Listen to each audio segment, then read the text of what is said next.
Jemi në këndin tonë të ekselencës me studentët të cilët sigurisht si çdo të mërkur përballen me një personazh të përzgjedhur me shumë kujdes për të mësuar më shumë nga jeta private, akademike, profesionale, publike. Sot kemi përzgjedhur një personazh shumë interesant, shumë të dashur, të njohur, është nga ato gra e cila i takon ose përballet çdo të enjte me parlamentar, me ligjvënësit për t'i menaxhuar. Mirëmëngjes Rigels. Mirëmëngjes Niki. Student e ekselencës Dega Histori. Mirëmëngjes Albina. Dega Gjulletërsi Ekselente. Elsa Dega Gazetari Ekselente. Dhe sot na bashkohet në këndin tonë të ekselencës për këtë puntat Iglitola nga Fakulteti Ekonomik. Përshëndetje edhe për Gjencilën, studentën tonë ekselencë, e cila sot nuk mundi për arsye shëndetësore të jetë në këndin tonë të ekselencës. Mirë, prezantojmë bashkë me nga një fjalë personazhin, sepse kemi një shënim të Elda Lames për personazhin tonë. Po, përpara se të futej në politikë, ka qenë shumë angazhuar në marrëdhëniet ndërkombëtare. Futja e saj në politikë theu një tabu të partive tona politike, duke u bërë para grua e kryetare e grupit parlamentar. Po, nga një perceptim që ka gjithë secili momentalisht për personazhin Elsa. Përpos suksesit në politikë, unë do thoya që mbetet ndër ato personazhet gra më karizmatike, të cilat mund të përshërbejnë si model për gjithë gratë në përgjithësi. Dhe ndër të paktat politikane e ardhur nga shoqëria civile, që mund të jetë një karakteristikë për Puzzlin e personazhit e plotëson me anë të shënimit të saj Elda Lame. Ne do takojmë pas pak të ulur bashkë.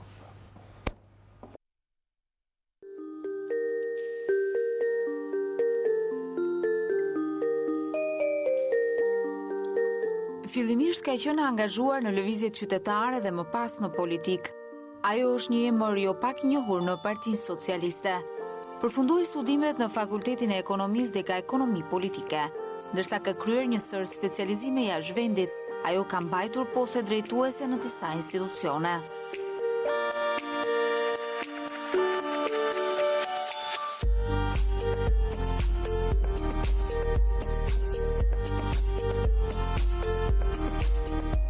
Valentina Leskaj është hartuese dhe menaxhuese e disa projekteve kombëtare dhe rajonale, ndërsa në vitet 1983 deri në 1987 ka qenë pedagoge e jashtme në Fakultetin e Ekonomisë, si dhe kryeredaktore e revistës shqiptare e re. Nga viti 1994, zëvendës presidente dhe bashkëthemeluese e qendrës së UNESCO-s për gratë dhe paqe në Ballkan, me qendër në Selanik. Në vitet 2002-2004 ka qenë ministre e punës dhe çështjeve sociale. Ndër vite ka mbajtur një sër postesh si kryetare në komisione parlamentare. Valentina Leskaj ka botuar dhe studime brenda dhe jashtë vendit për çështje sociale, të popullsisë dhe të zhvillimit të drejtat e grave. Ka 2 djem, Arianin e Besnikun, ata të cilët e kanë mbështetur më shumë në aktivitetin e saj. Sot është gjyshe e 2 nipërve dhe një mbese. Në këndin tonë të ekselencës, nënkryetaria e parlamentit zonja Valentina Leskaj. Përshëndetje, kënaqësi që ju kemi sot mes nesh. Përshëndetje, kënaqësia ime, sidomos ti jesh me të rinjt. Dhe ju keni qenë një pak herë përballë të rinjve, duke qenë se keni dhënë mësim në Fakultetin Ekonomik. Si i keni patur marrëdhëniet kryesisht me studentët? Shumë të mira, po përveç se periudhës që kam dhënë mësim në universitet, unë kam pasur për fat mirë, kam pasur fatin e mirë që të kem shumë marrëdhënie me të rinjt edhe më mbrapa. E kujtoj kur kemi themeluar shoqërinë civile, sepse ju vini nga jam një nga themelueset e shoqërisë civile në Shqipëri. Te Qendra për Popullsinë dhe Zhvillimin ne kemi pasur atë që i quanim grupi rinor, youth grupi, ka do të thotë që kemi investuar dhe kemi ngritur 3 qendra rinore. Kemi investuar që të rinjt të angazhohen në shoqërinë civile, sepse për mua është shumë e rëndësishme që të rinjt jenë qytetarë të angazhuar.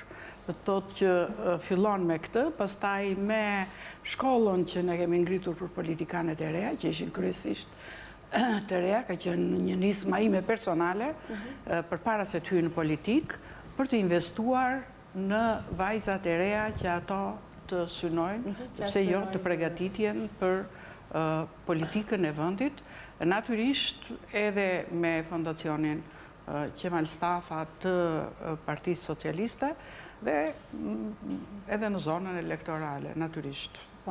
Edhe në gjithë Shqipërinë me të rinjt brenda Partisë Socialiste. Sigurisht që kemi shumë fusha nga punë. Besoj që është pjesa më e bukur e aktivitetit dhe angazhimit tim qytetar. Në të gjithë qytetar. Pastaj, Absolutisht. angazhimi politik, çfarë ju tërhoqi nga politika, duke qenë se ishit pikërisht kryenismëtare e shoqërisë civile?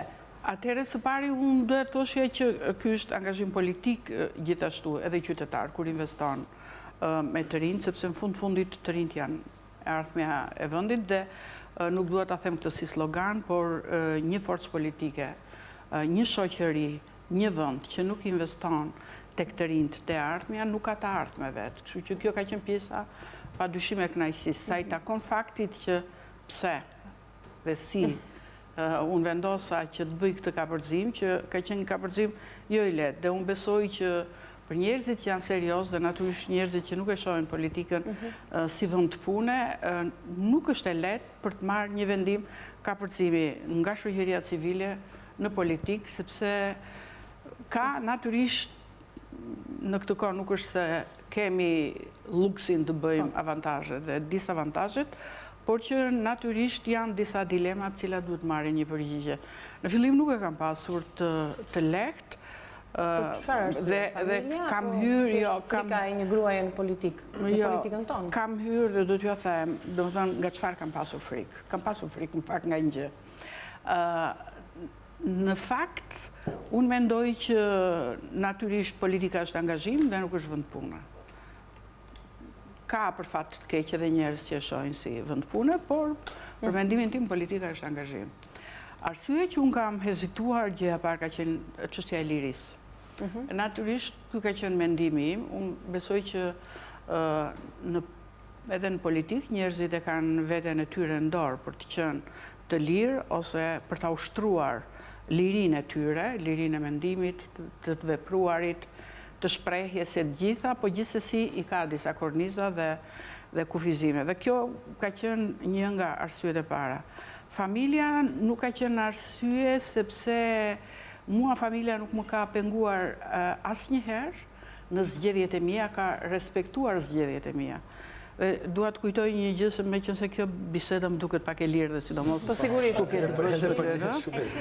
Dua të kujtoj një kohë që unë kur kam bërë fushatën e parë elektorale dhe natyrisht veten e ndjeja si një outsider, si një i jashtëm, sepse nuk është e vija nga llogoret e politikës, nuk kishte fushat në gjithë Shqipërinë, kishte vetëm në një zonë, sepse deputeti që kishte qenë aty, dhe deputeti që kishte qenë aty kishte disa arsye shëndetësore që u largua në Amerikë dhe natyrisht që u përballa me një front sulmesh, do thënë, sepse shifesha tamam si një outsider.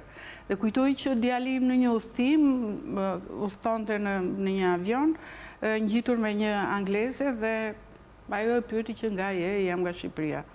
Ajo ishte një mikesha ime që në fakt i mbirë nuk e njifte, sepse në atë kohë nuk jetonte këtu. Dhe ajo i tha që e njeh Valentina Leskajn dhe ai tha që e njoh, tha se është mamaja ime. Dhe ajo i tha si e ndjer, tha, do thënë në këtë periudhë të vështirë. Dhe që natyrisht nuk është e lehtë, ajo e dinte sepse edhe pse është angleze, natyrisht edhe në Angli, do thënë gratë përballen probleme dhe i mbirë, i tha që unë respektoj zgjedhjen e saj. Me që jeni tek pjesa, do thoj familjare, dhe është më mbarë konisë me familjen, sa ta vetë me politikën. Ju keni 2 djemë, dhe disa nipër dhe një besë. Do doja të dija si keni marrëdhëniet me 2 djemë tuaj, tashmë burra, të martuar, dhe si është raporti për kujdesit? A në më shumë nga ju apo nga ata? Në raport me ju, gjithmonë.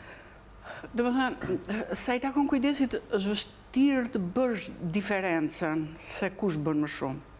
Do të thotë që të dy palët kemi një raport dhe një marrëdhënie shumë të mirë, edhe kujdesi unë më përpara ndofta nuk e kam besuar që djemë mund të kenë kaq kujdes për maman. Do thënë, edhe unë vetë, që jam një grua që kam punuar shumë, kam luftuar shumë për të drejtat grave, kam përballur probleme të ndryshme dhe grave në gjithë Shqipërinë dhe kam një histori shumë interesante e cila më ka motivuar më shumë në çështjen e gruas.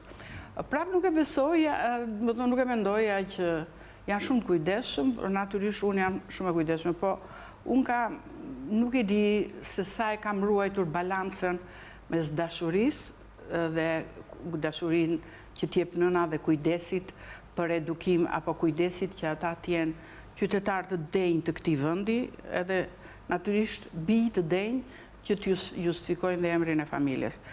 Unë sinqerisht gjithmonë them që kam qenë nën fatlume që nga klasa e parë në shkollë dhe derisa kanë mbaruar universitetet edhe studimet post-universitare, nuk më kanë sjellë asnjë pengesë, kanë qenë student shumë të mirë. Të dy kanë studiuar për ekonomi, por nuk mjafton.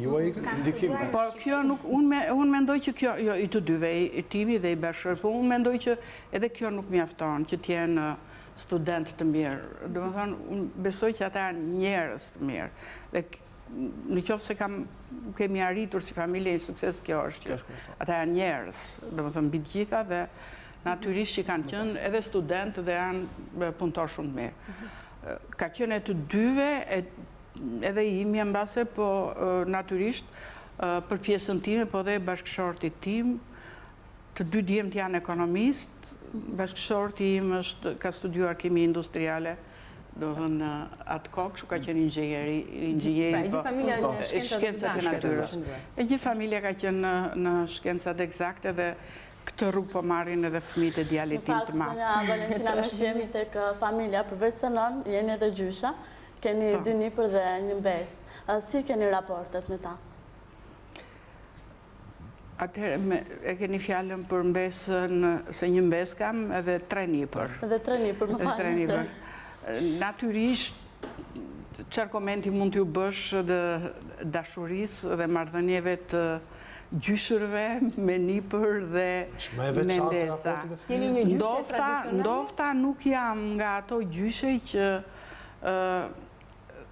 ju dedikojnë shumë kohë, edhe u jam borxhli fëmijëve të mi në radh parë. Për shkak të angazhimit tuaj. Për shkak të angazhimit. U jam borxhli fëmijëve të mi në radh parë, se po i shikoja përballë. Dhe pa dyshim. Kjo është familja e madhe. Kjo është familja e madhe, domethënë me bashkëshortin, të 2 djemt, të 2 nuset, që janë të 2 vajzat mrekullueshme, mbesa edhe të 2 niprit. Ai vogli s'kishte lindur akoma, kemi dhe një më të vogël, kështu që kam 3 nipër edhe 1 mbes, por ju ka munguar gjyshja. Besoj që ju ka munguar gjyshja. Basta ka nga televizorin gjyshës. Është prezent virtual. Është justifikueshme. Si është dita e një gruaje politikane? Mbrëm kemi folur shumë vonë bashkë, teksa ju ktheheshit në shtëpinë në ato orë dhe detyrimisht, instinktivisht ju pyeta kaq vonë, pra është kaq e ngarkuar gjithmonë dita juaj? Unë them që për mua ka qenë gjithmonë kështu. Edhe unë jam mësuar me këtë ritëm. Nuk e di çfarë do bëj, domethënë se natyrisht që koha bën vetën, edhe njeriu duhet ta ndryshojë ritmin, po jam mësuar me këtë ritëm, është një ngarkesë. Nuk mund të them që ja kam arritur 100% për sa i përket le të themi asaj ndarjes së punëve në familje, po sa i takon ndarjes së përgjegjësive absolutisht, domethënë i kemi të ndara në familje dhe kemi qenë shumë komplementar me njëri tjetrin. Besoj që mua kjo më ka ndihmuar. Dhe unë nuk jam dakord me atë që thuhet që gratë kanë të vështirë dhe mbetet një problem kjo balanca familje edhe politikë. Unë them që absolutisht ka mundësi që të gjendet kjo balancë. Dhe në fundit në një familje duhet të kontribuojnë gjithë dhe secili të bëjë atë që ka mundësi të bëjë. Parimisht keni penduar të mirë për këtë angazhim që keni marrë në politikë, duke menduar që keni sakrifikuar kohën që mund t'ia dedikonit familjes? Unë kam sakrifikuar nga shumë gjëra, natyrisht. Kam sakrifikuar nga familja. Ka patur një moment që keni thënë nuk duhet të isha futur në politikë, ose të paktën nuk duhet të isha angazhuar kaq shumë? Më shumë se një herë. Më shumë se një herë. Tani, në më thënë momentin që ju jeni pikërisht keni menduar që jam lodhur Jo, nuk është as pak e vështirë dhe nuk është punë lodhje, sepse një grua mund t'i nga politika, sepse politika nuk është gjithë bota dhe mund të kontribuojë në diçka tjetër. Ashtu si që kam kontribuar në diçka tjetër dhe ashtu si që kam hezituar të hy, do të thënë, në politikë, sepse e thashë në fillim nuk është vetë pune. Ka qenë pjesë e planeve profesionale apo është ka të natyrshëm? Por, natyrisht që ka momente që çdo njeri në profesionin e vetë, ka momente që thotë që mund të kisha bërë një gjë tjetër, mund të ishte më komode, mund të ishte më mirë, mund të shërbente më shumë familjes. Natyrisht, çdo njeri ka dilema. Jo vetëm politikanët kanë dilema. Për zgjedhjen e tyre që kanë bërë. Edhe pse një profesion tjetër. Në këtë pjesë, unë s'kam qenë në politikë dhe kam qenë shoqëri civile, kam qenë e pavarur, domethënë e vendosje po punoja shumë, sepse asnjë sektor dhe asnjë lloj profesioni nuk mund të jetë i suksesshëm nëse ti nuk bën një investim serioz. Nëse varet se sa seriozisht e merr profesionin. Dhe ngarkesa ka të bëjë me këtë, se sa ti e merr seriozisht dhe sa i përkushtohesh. Jo llojit. Natyrisht politika në Shqipëri është më e vështirë se sa në disa vende të tjera. Duke qenë se keni qenë angazhuar si në pjesën akademike përpara dhe jeta sociale, por tashmë edhe në politik, mendoni se ky fakt i ka ndihmuar apo i ka favorizuar fëmijët tuaj për të qenë suksesshëm në jetën e tyre, duke qenë se jeni dhe nënë e dy djemve siç e përmendëm përpara? Nuk i ka ndihmuar dhe po ju them arsyen pse, sepse kur fëmijët e mi kanë përfunduar studimet brenda dhe jashtë, në të gjithë nivelet, unë nuk kam qenë politik. Nuk kam pasur asnjë pozicion në politik. Kështu që nuk kam pasur asnjë mundësi. Ose për shumë po them rastin që djali im i dyti e ka fituar bursën, domethënë bursën e parë fitoi në Itali, domethënë atje dhe studionte.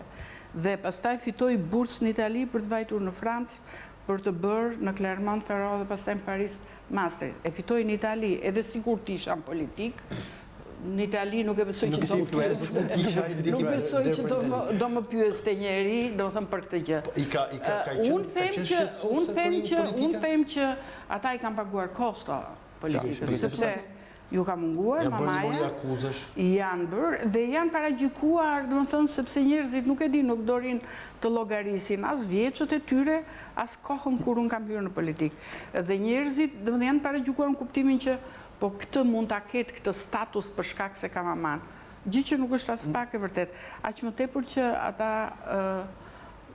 për hir të së vërtetës dhe juve natyrisht njerëzit, Shqipëria është e vogël, dhe e dyta media i bën gjërat publike dhe transparente, janë shumë pak aktiv, janë ftuar disa herë si ekonomist, do më thënë ashtu, edhe nuk kanë dalë dhe publikisht, një dy herë që ka dalë dhe ai i vogli, do më thënë me shumë modesti, sepse duke menduar që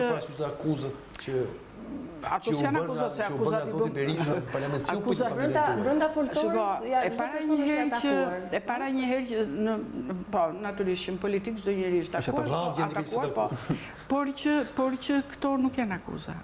Në fakt akuzën e jo, përveç se, po duhet të them këtë, që natyrisht kjo është kosto që ka paguar familja, por duhet të them këtë që akuzat i bën prokuroria. Unë jam rasti i parë, i vetëm, jo vetëm grua, po dhe mes burrave, që kam çuar çështjen vetë në gjykatën kushtetuese. Gjë që se ka bërë askush në politikë. Kjo është për të vlerësuar. Më thonë një rast tjetër që ka bërë. E nuk po përmend rastet të cilat i kanë pasur se i ka çuar prokuroria dhe kanë gjetur alibi, jo jam smur, jo jam jashtë, jo jam andekte. Kurse ky është rasti i vetëm që unë kam kërkuar në parlament me insistim që të shkoj atje, ka shkuar, dhe gjykata ka thënë që nuk ka çështje. Dhe kjo është për të vlerësuar, ky veprim që keni bërë për të vlerësuar. Do thotë që unë, për veten time, kam dhënë një model e cila vlen natyrisht edhe për fëmijët e mi, por që ka të bëjë me moralin, me principet e mia dhe të familjes time. Natyrisht që familja ime ka paguar një kosto për këtë, në kuptimin edhe të shqetësimit që pse mua duhet më shqetësojnë, e të ngarkesës që mua do më krijon, po unë besoj që kam bërë një vendimarrje që kam bërë vetë me koshiencë të plot, duke ditur e duke qenë e sigurt, do të thënë, në veten dhe në familjen time. Dhe kaq, sa i takon pjesës së fëmijëve, them drejtën, populli thotë një gjë që të lekëm për të pyhujt për atë që... Ju jeni nën kryetare e Kuvendit Republikës Shqipërisë dhe keni qenë periudhën 2007-2009 kryetare e grupit parlamentar të Partisë Socialiste, që është rasti i vetëm me sa di në Parlamentin e Shqipërisë që ka patur një grua kryetare të grupit parlamentar. Në këtë parlament që ne kemi, që vlerësohet si një më të dobët në këto vite të demokracisë, për arsye të nivelit të ulët të deputetëve, si ndjeni kur jeni në krye të politikorëve dhe shikoni poshtë disa njerëz që mbase nuk kanë hapur kurrë libër jetën e tyre, dhe po të përmend vetëm një fakt, jemi një parlament ku kemi përjashtuar deputetë si Mark Froku, si Koço Kokzima, si Arben Doka, si Tahiri që sapo përjashtua i PD-us, apo dhe deputeti i LSI-s që u nxorën nga gjykata konstitucionale, Selami të lidhur me çështjet e dekriminalizimit. Çfarë impakti u jep këtë? Apo përfshirë të tjerë që mund të mos jenë përjashtuar, po janë në procedura. Atëherë gjëja që mua më shqetëson në parlament është fakti që unë mendoj që parlamenti është institucioni kryesor që duhet të gjenerojë politikë në një vendi. Dhe ajo që mua më shqetëson është sa parlamenti prodhon realisht politikë. Pa hyrë në vulgaritetin e momenteve të parlamentit shqiptar që për fat keq të vjen turp të zësh edhe ngoj. Ose të paktën për kulturën time është e papranueshme. E refuzoj. Ajo që mua më shqetëson janë dy gjëra. E thash, e para është që nuk gjeneron politikë. Dhe nga kjo mungesa e gjenerimit të politikës në parlament, parlamenti duhet jetë vendi i debatit politik, nuk ka të fituar, janë gjithë humbur. Edhe ata që ju duket se fitojnë, do vite pika, në momentin që edhe ata që dalin me fshesën e baltës aty në dorë, ju duket se kanë fituar, janë të humbur. Në fakt gjatë janë të humbur. Nuk mund të ketë fituar kur humbet Shqipëria. Më thënë, nga një institucion që duhet jetë kryesori që zgjeneron politikë, nuk ka të fituar. E duhet mendojnë për fëmijët e tyre, për gjithë gjeneratat që vinë. E dyta, problemi më i madh është që shqiptarëve është hequr një drejtë themelore njerëzore. Njerëzit nuk kuptojnë se çfarë ligjesh po miratohet në parlament dhe si afektojnë jetën e tyre. Dhe ky është thelbi. Një faj përbashkët. Si është, jo. Faj përbashkët dhe opozitës dhe i majorancës. Jo, ne kemi disa herë insistuar që të kthe, unë po marr rastin e fundit, i kam ftuar disa herë deputet Partisë Demokratike. Ktheu unë te akti normativ. Sepse akti normativ që diskutoj është buxheti, ka të bëjë me buxhetin dhe ka të bëjë me interesat e njerëzve. Nuk diskutohet rendi ditës. Ti nuk mund të ta detyrosh deputetin. Unë e di që njerëzit janë shqetësuar. Dhe ma thonë dhe në rrugë. Na i thonë që, ore, po, qa flasin ata shku? Thua jeni të flasin. Problemi është që, edhe ju a shkruaj në njëherë që regulorja e parlamentit nuk ma jep të drejtë që unë të kontrolloj fjalimin apo kryetari i parlamentit, të kontrolloj fjalimin e deputetit, sepse deputeti nuk mban përgjegjësi, domethënë për ato që thotë. Problemi është që niveli i parlamentit nuk duhet vi deri aty, pra përbërja e parlamentit duhet vi deri aty që domethënë të ketë këtë lloj diskutimi, por për mua këto dy gjëra janë themelore, janë shumë të rëndësishme. Ne kemi bërë një gjë tjetër dhe së shpejti do bëjmë dhe një aktivitet në shoqërinë civile. Kemi bërë një gjë tjetër që sepse aksesi i shoqërisë civile dhe aktorëve të tjerë të interesuar për atë se ç'ndodh në parlament është rritur, kemi krijuar disa hapësira, jo vetëm me regjistrin e shoqërisë civile që njoftohen, po ligjet botohen paraprakisht, nuk kanë qenë botuar përpara komisionit. Domethënë, ne po përdorim ca instrumenta që të paktën të japim mundësi njerëzve ose të paktën disa aktorë kryesor të shoqërisë shqiptare të kenë mundësi të ndikojnë ligjet për përmirësimin e tyre dhe sidomos ajo që duhet fuqizuar është çështja e monitorimit të ligjeve. Sepse ligjet ne i bëjmë shumë të mirë, por nuk zbatohen. Atëherë që ligjet të zbatohen, duhet të ketë monitorim më të fortë nga shoqëria civile, nga institucionet të tjera, dhe sidomos kontrolli se është thelbi i demokracisë. Kontrolli mbi institucionet e pavarura. Ju dhe politika, sigurisht në një marrëdhënie të ngushtë, për gjatë këtyre viteve në karrierën tuaj politike, përveç se i keni dhënë sigurisht politikës, Keni bërë një rezume me veten tuaj, çfarë kam përfituar unë nga politika, çfarë kam mësuar nga politika shqiptare e këtyre viteve? Shka çdo njeri mëson, do të thonë jo vetëm nga politika, por kudo, edhe nga një punë e zakonshme që në dukje mund të jetë shumë e thjeshtë, mund duket ordinere në kuptimin jo negativ, por në kuptimin e thjeshtësisë. Do të thonë që mund duket e thjeshtë, prapë se prapë njeriu mëson, dhe çdo lloj pune për mua është e respektuar dhe kudo që të jesh rëndësi ka që atë punë ta bësh me dinjitet edhe me profesionalizëm. Kjo është e rëndësishme. Nga kjo pikpamje natyrisht që kam mësuar. Nuk do doja që njerëzit edhe nuk besoj që ja kam lejuar vetes dhe që nuk e kam lënë këtë përshtypje që unë të kem shfrytzuar apo të kem përdorur ato që quhen ndonjëherë avantazhe, po për mua janë disavantazhe që njerëzit mendojnë se i gjejnë në politikë. Në fakt, zonja Leskaj, përveç të tjerash, tashmë jeni edhe zëvendës presidente në Asamblenë Parlamentare të Këshillit të Evropës. Si ndjeni në këtë detyrë? Shka, është një angazhim, si që janë edhe angazhimet këtu në Këshillin të Evropës, jam për shkak se jam kryetare e delegacionit të Parlamentit Shqiptar atje dhe kam aktivitet edhe në byro, edhe në Komitetin Politik dhe në Komitetin e Monitorimit. Më vjen mirë që për herë të parë ne kemi një antar, pra jemi të përfaqësuar, kemi një antar, unë jam e zgjedhur në Komitetin e Monitorimit, po kjo është e rëndësishme sepse Shqipëria është një vend nën monitorim. Dhe duke qenë një vend nën monitorim, është shumë e rëndësishme që të kesh një përfaqësues aty brenda, sepse aty kalojnë gjitha raportet për Shqipërinë dhe do e mos ke një zë aty.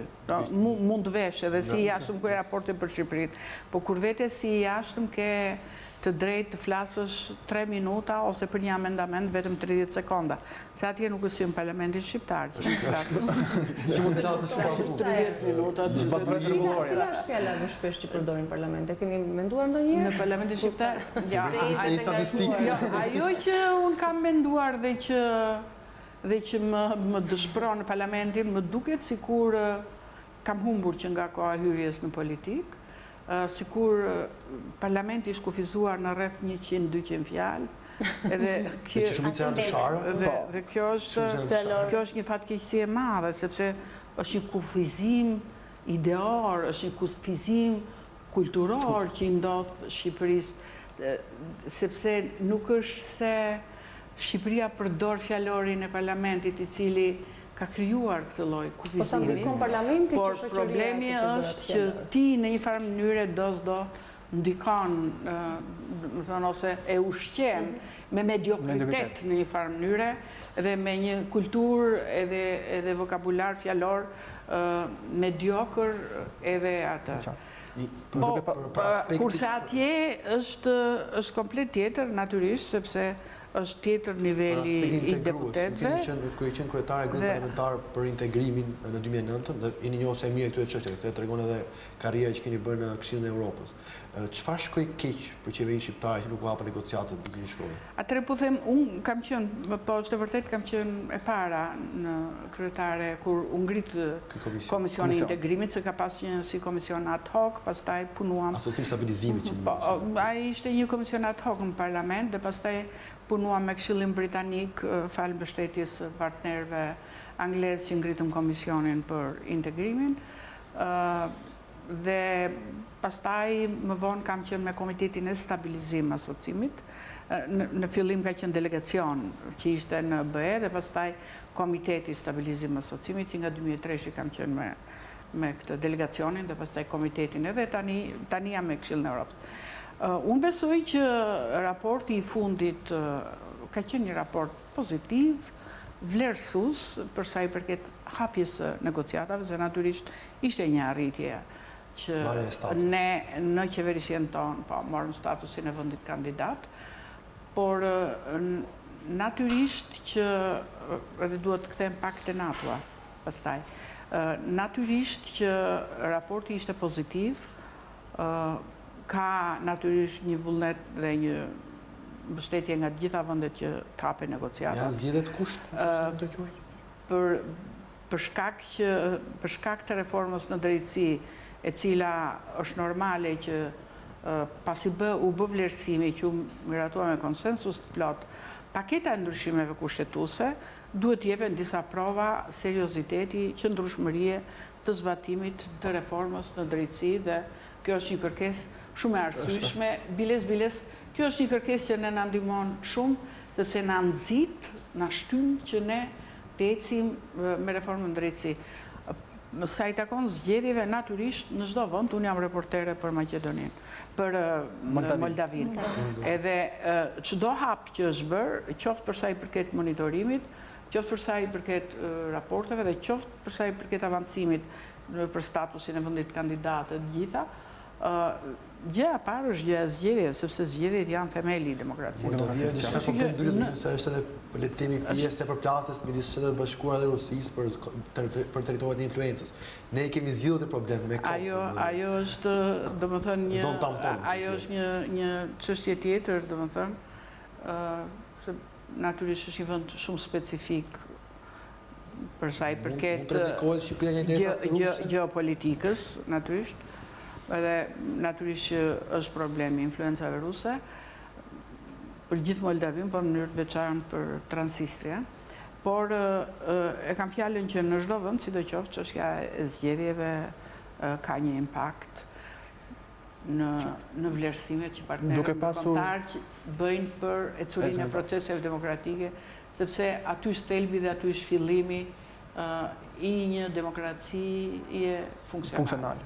Duke pasur parasysh backgroundin po dhe ekspertizën tuaj në fushën ekonomike për cilën keni studiuar, por dhe më pas keni shërbyer si akademike, cili është mendimi juaj mbi efektin e reformave të ndërmarra nga qeveria Rama, më shumë me karakter ekonomik, dhe cili është parashikimi juaj për vitin 2017 i cili sapo ka nisur, duke pasur parasysh që është një vit elektoral?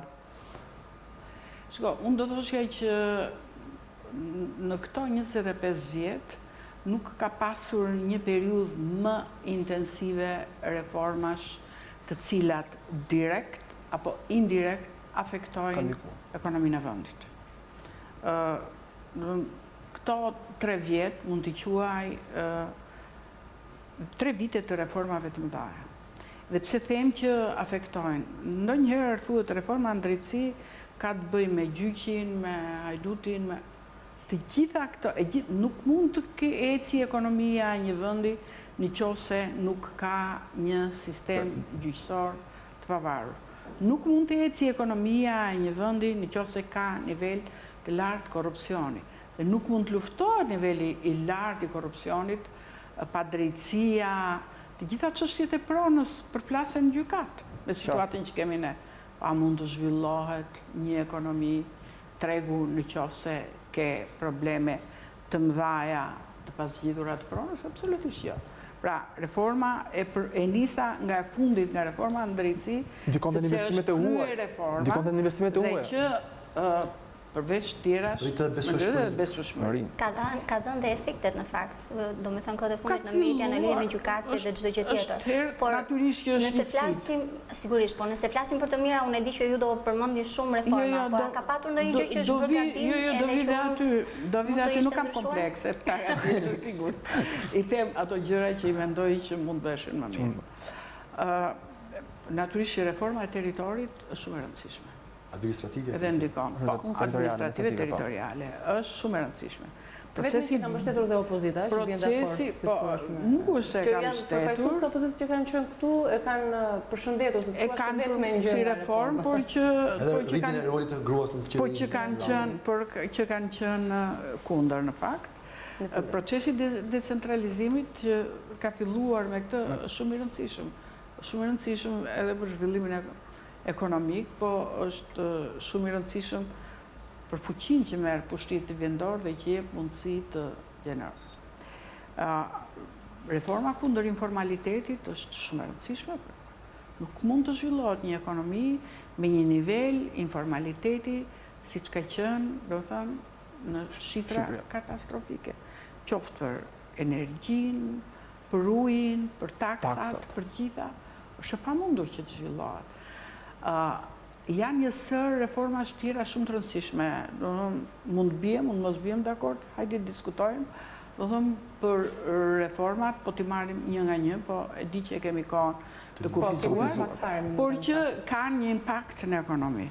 Natyrisht, është ekonomia shqiptare sot ajo që ne dëshirojmë, ajo që shqiptarët ka nevojë? Natyrisht ende jo, do të thonë. Por janë krijuar disa kushte, po flas nëse i rikthehemi edhe rritjes ekonomike, që natyrisht ka një ndryshim shumë të madh, edhe mbi pritshmëritë, çështjes së borxhit dhe të tjerat, por unë mendoj personalisht, dhe ky është mendimi im personal, nuk është që unë mendoj që ne duhet i vëmë edhe më shumë pesh çështjes së ekonomisë edhe të modelit të ekonomisë në rrethanat aktuale. Do të thotë që në momentin që ti ke bërë ca reforma të mëdha, natyrisht duhet të rishikosh çfarë dëgjoj.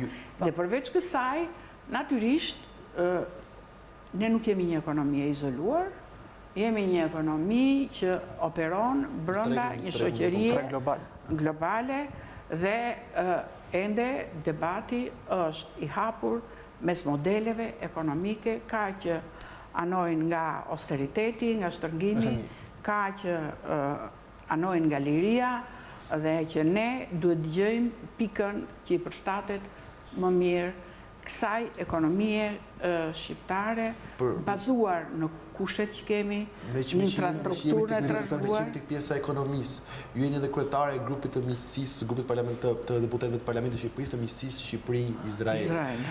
Sa ka bërë, po themi, qeveria shqiptare për titull investimet e investitorëve nga shteti Izraelit, duke patur parasysh që kemi një marrëdhënie të mirë përsa i përket anës historike? Kemi një marrëdhënie shumë të mirë, jo vetëm përsa i përket anës historike, por për herë të parë ka filluar të lëvizë edhe më mirë edhe bashkëpunimi ekonomik. Unë isha javën e kaluar në një vizitë në Izrael, në të gjithë diskutimet që patëm, duke filluar që nga kryetari i parlamentit, i cili është një dashamirës i madh i Shqipërisë për hir të së vërtetës. Miq që pas kemi miq të huaj që absolutisht është një dashamirës shumë i madh i Shqipërisë, kryetari i parlamentit të Izraelit, Knesset quhet. Madje atë ditë kishin organizuar edhe ditën për Shqipërinë, që ndonjëherë mund duket kështu si një aktivitet me fotografi nga Shqipëria, por që në fakt është shumë i rëndësishëm për njohjen e vendit, sepse një nga 4 çështjet kryesore që kanë të bëjnë me bashkëpunimin ekonomik dhe me nxitjen e bashkëpunimit ekonomik është çështja e turizmit. Një vend që nuk njihet, natyrisht, nuk ka se si të jetë atraktiv për turizmin. Pra bujqësia, ku Izraeli, unë do thoshja që është unik. Është fuqi botërore. Jo vetëm, po është unik dhe ne na vlen kjo, në mënyrën se si e ka bërë. Ata e kanë bërë atë vend që kanë kaluar nga një vend i prapambetur në një vend i zhvilluar me GDP per capita 35.300 euro, a di çdo thot të kalosh një vend që s'ka asnjë pasuri natyrore, asnjë pasuri që nuk ka ujë shkretir dhe që eksporton ujë, sepse me sistemin e elektrolizës dhe me ato që kanë bërë ata kanë ujë, ata mbajnë bujqësinë, kanë një bujqësi shumë të zhvilluar dhe natyrisht kanë ardhur në këtë nivel ekonomik. Pra ne jemi shumë të interesuar në bujqësi, sepse kemi nevoja në bujqësi. Bujqësia është e para, është një nga gjërat. E dyta, padyshim energjia, sepse ato janë model, edhe në fushën e energjisë, patjetër turizmi, edukimi. Me që jemi në limitin, sepse ne na ka mbaruar koha, po të marrim dhe një minutë, sepse çdo zonjë gruaj që ne ftojmë apo që e shohim në politikë, nuk mund të mos e komentojmë për lukun e saj. Ka dhe shumë interes në fakt për të qenë kështu e kuruar gjithmonë dhe kaq prezentabël përballë edhe publikut, po kështu jeni në jetën e përditshme? Faleminderit. Kujdeset për duket që kam ndryshuar. Shikoj, është një pyetje që më kanë bërë një herë në Holland, në Hilversum.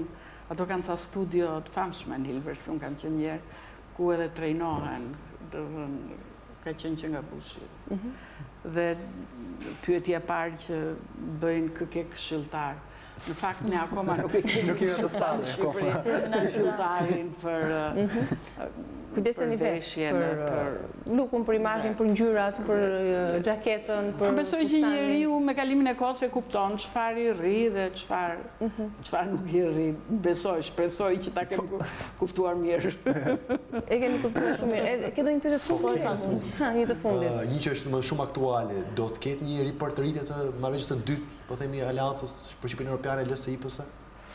Shiko, unë besoj që se ne ndonjëherë edhe çdo lëvizje e shohim si një gjë traumatike apo çfarë po ndodh, edhe sikur koalicioni u prish. Natyrisht kjo stimulohet edhe nga vetë ministrat e LSI-s. Jo, stimulohet edhe nga nevoja, ndonjëherë nga nevoja e shtypit për të pasur klikime apo domethënë për të prodhuar lajme. Po, një nevojë lajme ato që tha Ylli Manjani lajme. Jo, kjo është tjetër gjë. Unë nuk thash që për ato që po thash që përjetohen në mënyrë traumatike, është normale në vende demokratike që njerëzit të shprehin edhe pro, edhe kundër, dhe tjetë rëndësi ka për mua. Rëndësi ka që ato që thuhen, edhe pse mund të jenë kritike, të kenë, si thuash, dashamirësinë dhe të jenë. Do të pro një qeverisje më të mirë. Përsa i përket, po të kishte pasur, si thuash, një ngjarje të re, në kuptimin e një marrëveshjeje të re, natyrisht do dilin zëra dhe dalë në gazetë. Por mua më duket, dhe jam aty, do të jam aty pra, më duket që ka një funksionim normal, siç mund të ketë çdo koalicion që natyrisht s'është e thënë që t'jenë unanim. Ka dita akoma për ta zbuluar dhe për të treguar se si do të funksionojë. Unë ju falenderoj shumë që erdhët, kënaqësi që patëm një bisedë me ju. Faleminderit juve, kënaqësi që t'jesh edhe me studentët e ekselencës. Është jo vetëm, domethënë kënaqësi që po unë do thoshja që edhe kjo që bëni juve sot këtu është një gjë shumë e mirë, që shpresoj që t'inkurajoj të nxisi sa më shumë student të jenë të ekselencës. Dhe që që bëhen promovuar. Absolutisht. Faleminderit edhe studentëve, faleminderit edhe publikut që na kanë ndjekur të mërkurën tjetër me Fondin e Ekselencës. Bashkë që jemi nesër.